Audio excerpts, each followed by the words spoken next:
আগামী নির্বাচনে পর্যবেক্ষকদের দায়িত্বশীলতার সাথে নিরপেক্ষভাবে কাজ করার আহ্বান জানিয়েছেন প্রধান নির্বাচন কমিশনার এএমএম নাসির উদ্দিন। নির্বাচনের রিটার্নিং অফিসার, সহকারী রিটার্নিং অফিসার সহ নির্বাচন সংশ্লিষ্টদের ভুল ত্রুটি ধরিয়ে দেয়া এবং মাঠে কোনো ধরনের স্বচ্ছতার বিচ্যুতি হলে সেগুলো রিপোর্ট করারও তাগিদ দিয়েছেন তিনি। সকালে রাজধানীর আগারগাঁয়ে নির্বাচন ভবনে ৮০টি পর্যবেক্ষক সংস্থার সঙ্গে সংলাপে এসব কথা বলেন। প্রধান নির্বাচন কমিশনার বলেন, সুষ্ঠু সুন্দর নির্বাচন করার জন্য পর্যবেক্ষকদের ভূমিকা গুরুত্বপূর্ণ। অতীতে পর্যবেক্ষকদের অনেক ভুল ভ্রান্তি হয়েছে, সেগুলো ভুলে যেতে হবে। শান্তিপূর্ণ নির্বাচন আয়োজনে পর্যবেক্ষকদের সহযোগী হিসেবে পাওয়ার আশাবাদ ব্যক্ত করেন সিইসি। আমরা আপনাদেরকে সহযোগী হিসাবে পেতে চাই। আমরা জাতিকে ওয়াদা দিয়েছি একটা সুষ্ঠু, সুন্দর এবং বিশ্বাসযোগ্য একটা নির্বাচন আমরা উপহার দিতে চাই জাতিকে। এটি ইলেকশন কমিশন একার পক্ষে সম্ভব নয়। সবাইকে মিলে এই জাতীয় দায়িত্বটা পালন করতে হবে। আগারগাঁও নির্বাচন কমিশনে আছেন আমাদের সিনিয়র করেসপন্ডেন্ট নিয়ামুল আজিজ সাদেক। সরাসরি যাচ্ছি তার কাছে। সাদেক, সিইসির বক্তব্য তো আমরা শুনলাম। সংলাপে পর্যবেক্ষকদের পক্ষ থেকে নির্বাচন কমিশনের কাছে কি বক্তব্য তুলে ধরা হয়েছে? মুশফিক, সকাল 10:30টায় যে প্রোগ্রামটি শুরু হয়েছিল, প্রথম 81টি যে সংস্থা, পর্যবেক্ষক সংস্থা দেশীয়, তাদের মধ্য থেকে 40টিকে ডাকা হয়েছিল। এর ভিতরে অধিকাংশ কিন্তু এখানে এসছেন এবং এসে তাদের বক্তব্যগুলো তুলে ধরেছেন। তাদের উদ্দেশ্যে প্রধান নির্বাচন কমিশনার তিনি বলতে চেষ্টা করেছেন, এর আগের যে 3টি নির্বাচন, বিতর্কিত নির্বাচন, সেখানে তাদের যে ভূমিকা ছিল সেই ভূমিকা যেন এবার না হয় এবং এই যারা বিতর্কিত ভূমিকা রাখবে তাদের যে সংস্থা সেটিও ক্ষতিগ্রস্ত হবে বলে আমাদেরকে জানানো হয়েছে এবং তারা কিন্তু সেটি শুনেছেন। এবং তাদেরকে বলা হচ্ছিল যারা নির্বাচনে নিরপেক্ষভাবে দায়িত্ব পালন করতে পারবে না তাদের বিরুদ্ধে কিন্তু ব্যবস্থা নেওয়া হবে।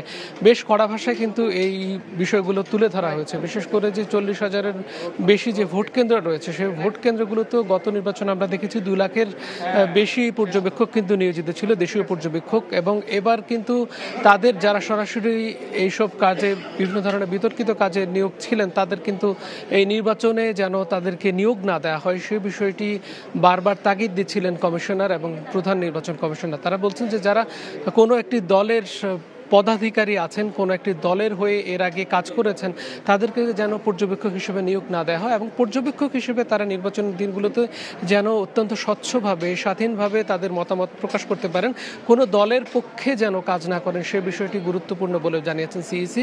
এবং তাদেরকে হুঁশিয়ারি উচ্চারণ করে বলেছেন যে আগামী যে নির্বাচনগুলো আছে, যদি এই নির্বাচনে তারা পক্ষপাতিত্ব করেন, সেক্ষেত্রে আগামী নির্বাচনে তাদের সেই সংস্থাগুলোর তালিকা কালো তালিকাভুক্ত করা হবে। একই সাথে এখানে যে পর্যবেক্ষকরা তারা কথা বলেছেন, তাদের বেশ কিছু চাহিদার কথা তারা বলেছেন। এখানে তাদেরকে প্রশিক্ষণের জন্য সহায়তার কথা বলেছেন। একই সাথে সিসিটিভি ক্যামেরা সহ বিভিন্ন জায়গায় যেন নিরাপত্তা পরিস্থিতি, তাদেরকে যেন নিরাপত্তা দেওয়া হয় সেই বিষয়টি তারা তুলে ধরেছেন। আর আশ্বাস দিয়েছেন যে প্রধান নির্বাচন কমিশনার যে কথাটি বলেছেন যে স্বাধীন এবং সুষ্ঠুভাবে ইতিহাসের সবচেয়ে সুষ্ঠু একটি নির্বাচন উপহার দেওয়ার যে প্রতিশ্রুতি ব্যক্ত করেছে নির্বাচন কমিশনার আবুল ফজল মোহাম্মদ সানাউল্লাহ, সেই বিষয়টি যেন বাস্তবায়নে তারা তাদের সহযোগী হিসেবে তারা মাঠে থাকতে পারেন, সেই বিষয়টি তারা প্রতিশ্রুতিবদ্ধ হয়েছেন কিছুক্ষণ আগে। দ্বিতীয় পর্যায়ে আমরা জানি যে বাকি যে 41টি সংস্থা রয়েছে তাদেরকে আহ্বান, তারা কিন্তু ধীরে এবং কিছুক্ষণের মধ্যেই তাদের 1 ঘন্টা বিরতিতে তাদের দ্বিতীয় সেশনটি শুরু হবে।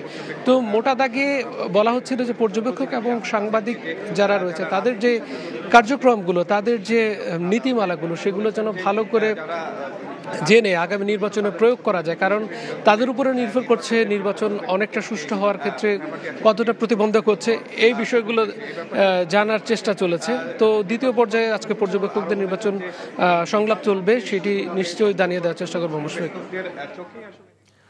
জানছিলাম পর্যবেক্ষকদের সাথে নির্বাচন কমিশনের সংলাপের খবর।